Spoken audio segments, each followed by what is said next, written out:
항상 대한민국에 정확하고 빠른 소식을 알리기 위한 시스코크입니다. 구독과 좋아요는 영상 제작에 큰 힘이 됩니다. 최근 한국의 기술 발전 속도가 너무 빨라져 세계의 스텔스 기술 분야를 완전히 정복하고 있다는 이야기가 대두되고 있습니다.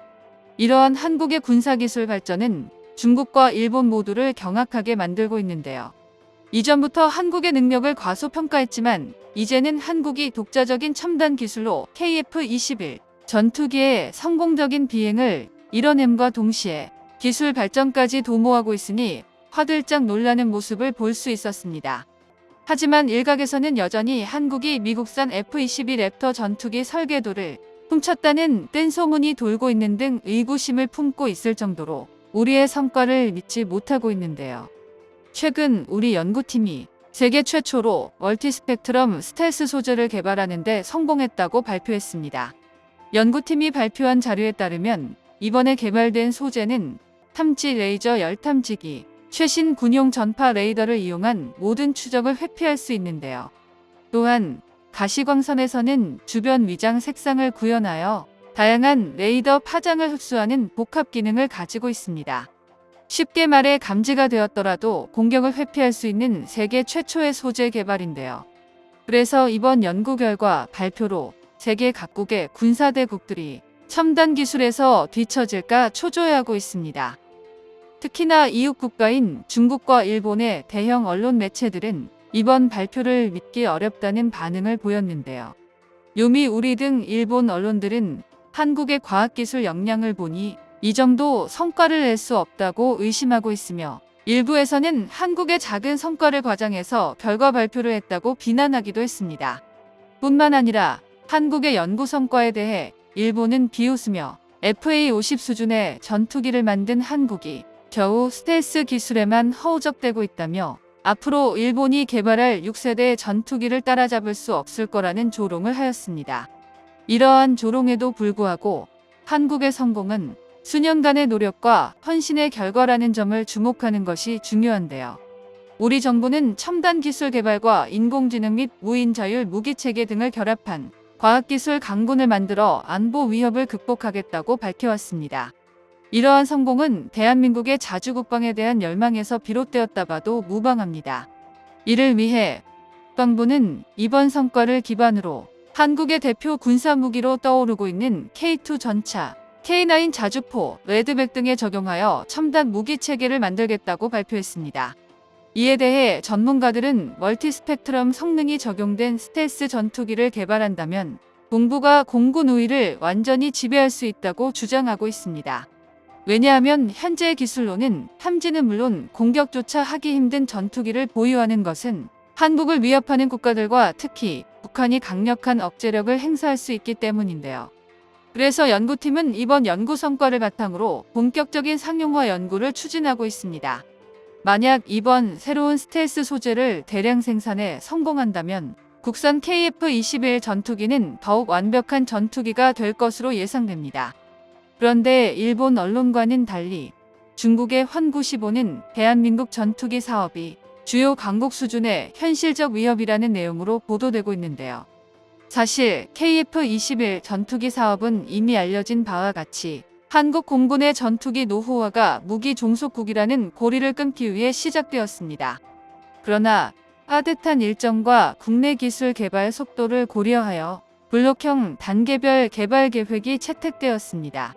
하지만 이번 멀티스펙트럼 스텔스 개발로 시간적 제한이 해소될 것으로 예상됩니다. 즉, 이번 개발 덕분에 대한민국은 이제 일본과의 기술 격차는 점점 더 벌어지게 되었는데요. 기존 스텔스 기술은 적에게 감지되지 않는 것을 중심으로 진화해 왔습니다. 스텔스 성능이 얼마나 좋든 간에 적에게 감지가 되면 방어하기가 까다롭습니다. 그런데 멀티스펙트럼 스텔스는 적에게 보이지 않을 뿐만 아니라 유도 기능을 차단하여 적이 공격조차 못하게 할 수 있습니다. 간단히 말해 대한민국에서 개발한 스텔스 기술은 적에게 보이지 않을 뿐만 아니라 우연히 보여도 공격할 수 없게 만드는데요. 이러한 스텔스 전투기가 개발된다면 전장을 비롯해 모든 분야에서 활약할 것입니다. 이는 대한민국의 잠재력을 보여주는 대표적인 기술이라고 할 수 있습니다. 본 전문가들은 KF-21 전투기 블록 3의 수준은 5세대에서 5.5세대 스텔스 전투기의 형태를 보여줄 것으로 예상하며 미국의 최첨단 스텔스 전투기인 F-35 전투기를 능가할 것으로 보입니다. 보통 최첨단 무기 기술을 개발하는데 5년에서 10년 이상의 기간이 소요되는 경우가 많은데요. 때로는 10년 이상이 걸려도 결국 실패하는 경우도 있을 정도입니다. 그러나 이번 KF-21 전투기의 스텔스 기술 개발은 그 기간을 크게 단축하게 했습니다. KF-21 전투기의 블록 3 계획은 아직 시작되지 않았지만 이번 스텔스 기술 개발 덕분에 전투기 양산이 예상보다 빨리 이뤄질 것으로 예상됩니다. 이는 우리나라가 다른 나라의 도움 없이 순수한 기술력으로 충분히 개발할 수 있다는 것을 보여주는데요. 현재 KF-21 전투기는 F-22와 F-35A와 유사한 스텔스 형상 설계가 도입되어 있으며 레이더 흡수 구조체를 적극 활용하고 있어 6세대급 항공장비 개발에 많은 기여를 하고 있습니다. 한편 카이는 KF-21 전투기 블록 3와 함께 무인 전투기 가오리를 동시에 개발할 계획을 세우고 있다고 발표했는데요.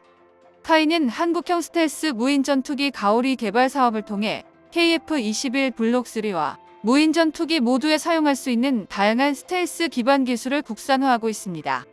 더불어 KF-21 전투기 유무인 멈티 체계 개발이 완료되면 2명의 조종사가 탑승하는 복좌형도 추가로 양산할 예정이라는 계획을 밝히기도 했습니다. 무인 전투기 분야는 중국 또한 개발을 진행 중에 있으나 일본은 무인 전투기 개발에 다소 주저하는 모습을 보이고 있는데요. 일본이 주춤한 사이 한국은 이미 이 분야에서 상당한 진전을 이루어내고 있어 많은 전문가들의 관심을 받고 있습니다. 특히나 KF-21 전투기와 함께 한국형 무인 전투기 기술에 집중하여 전투 능력을 대폭 향상시키고 있는 것으로 확인되고 있는데요. 한국은 KF-21 전투기와 무인 전투기를 통합해 정찰 및 타격 임무를 위한 탄탄한 체계를 구축하고 있으며 레이저 무기 분야에서도 상당한 진전을 이뤄내고 있습니다.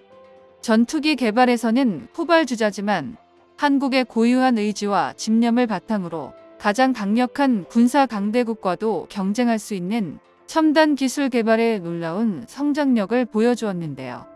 역경에 맞서는 이러한 끈기는 한국의 확고한 의지를 보여주는 증거입니다. 한국이 방위산업에서 계속해 돌파구를 마련한다면 미래형 최첨단 6세대 전투기를 개발할 수 있는 전투기 개발국도 머지않았습니다. 정보가 도움되셨다면 구독과 좋아요 부탁드립니다. 이상 시스코크입니다.